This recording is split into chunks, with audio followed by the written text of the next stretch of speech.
La parole est à Madame Sarah Legrain pour le groupe La France Insoumise, Nouveau Front Populaire. Madame Legrain, vous avez la parole.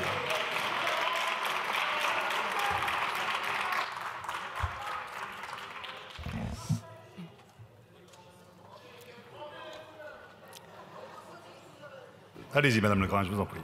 Calmez-vous, ça va bien se passer.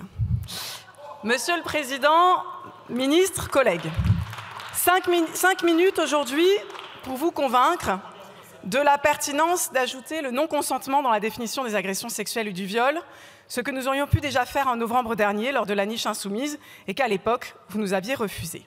À la fin de ces 5 minutes, statistiquement, 3 femmes auront été agressées sexuellement en France. Sur ces femmes, seuls 10% porteront plainte et sur ces plaintes, 86% seront classées sans suite. C'est de cela que nous parlons, de ce décompte terrible qui continue tant que nous n'agissons pas. Et ce soir, nous pouvons agir. On est des violeurs parce qu'on n'a pas recueilli le consentement, mais on n'est pas des violeurs dans l'âme, disait un des accusés du procès des viols de Mazan. Sa propre traduction du mot d'un avocat de la défense, il y a viol et viol. En France, il ne faut pas avoir recueilli le consentement de la victime pour faire en sorte que nécessairement il n'y ait pas viol. De fait, du point de vue de la loi, pour qu'il y ait viol, il faut prouver la violence, la contrainte, la menace ou la surprise. Ce procès a mis en lumière un paradoxe. Le consentement est partout, dans les questions des magistrats et des avocats, dans la défense des accusés, mais il n'est pas dans la loi.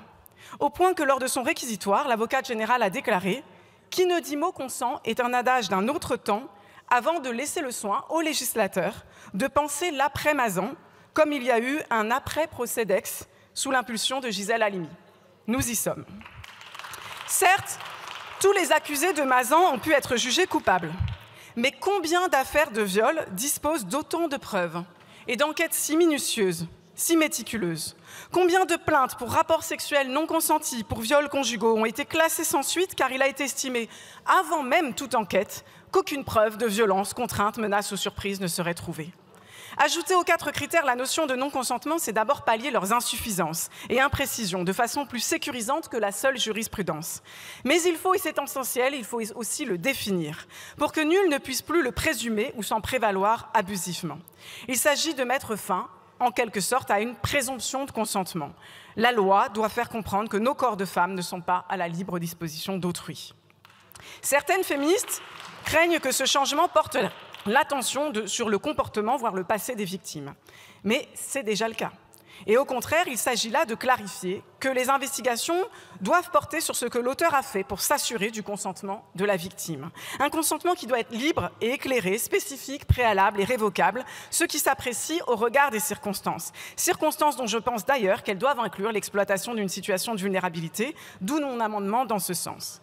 Collègues, envoyons aux oubliettes ce stéréotype selon lequel le violeur, c'est l'inconnu armé dans une rue sombre, et que la bonne victime, c'est celle qui a pu dire non et se débattre.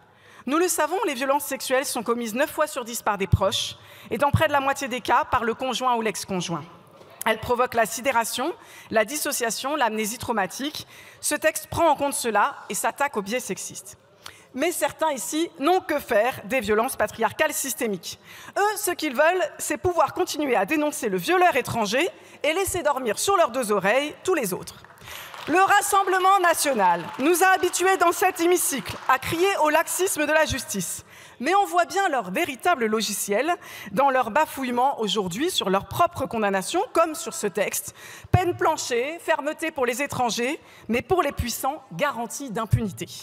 Ce texte ne fait pas dans la surenchère pénale et ne touche pas à la présomption d'innocence. Mais il refuse une justice de classe et patriarcale qui condamne plus facilement l'étranger ou le vagabond armé que le mari qui viole son épouse entre les murs de sa maison, que le patron qui viole sa secrétaire au bureau, ou que l'élu qui viole une femme dépendante de son aide.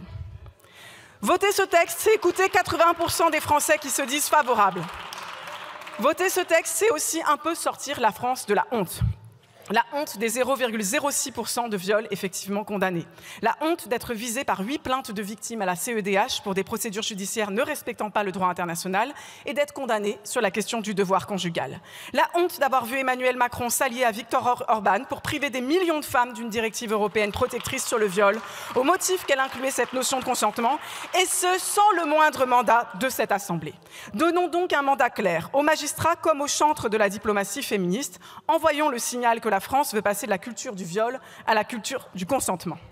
Collègues, vous qui avez fait évoluer votre position depuis notre niche parlementaire, je ne vous accuserai pas de sectarisme, je vais faire le crédit d'une maturation de la réflexion et saluer le travail de conviction des rapporteurs, des victimes, des juristes, des associations féministes.